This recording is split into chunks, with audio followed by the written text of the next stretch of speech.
Assalomu alaykum, hurmatli kitobxonlar. O'zbekiston xalq yozuvchisi Asqat Muxtorning Daryolar tutashgan joyda asari yaratilganiga 75 yil to'ldi. Shu munosabat bilan e'tiboringizga bu treyler taqdim etamiz. Avvalo yozuvchi haqida qisqacha ma'lumot bilan tanishing. Asqat Muxtor o'zbek adabiyotining taniqli vakillaridan biri, serqirra ijodkor sifatida xalq qalbidan o'rin egallagan. U 20-asr o'zbek adabiyotida milliy g'oyalarga boy asarlari bilan tanilgan.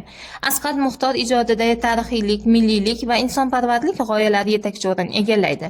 U o'z asarlarida o'zbek xalqining tarixiy kechinmalari, mustaqillikka intilishlari va madaniy merosini badiiy tasvir orqali aks ettirgan.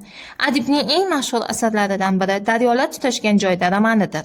Bu asarda o'tgan asrning ijtimoiy-siyosiy jarayonlari, inson taqdiri va shaxs va jamiyat orasidagi murakkab munosabatlar chuqur tahlil qilinadi. Asarda asosiy sujet voqealari Sirdaryo va Amudaryo tutashgan hududda kechadi. Bu hudud obrazli tarzda O'zbekiston taraqqiyotining g'oyaviy kurashlar va yangilanishlar maydoni sifatida tasvirlanadi. Asarda turli ijtimoiy qatlam vakillari, ziyolilar, ishchilar, dehqonlar va rahbar shaxslar orqali o'zgarayotgan jamiyat hayoti yoritiladi.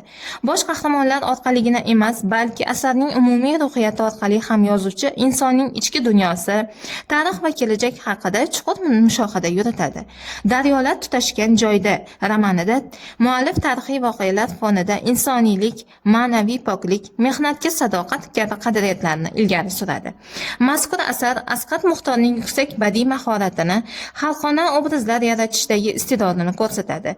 U o'z davrining eng dolzarb muammolarini dadil ko'tarib chiqqan, o'quvchini chuqur o'ylantiruvchi va ruhlantiruvchi asar yaratgan.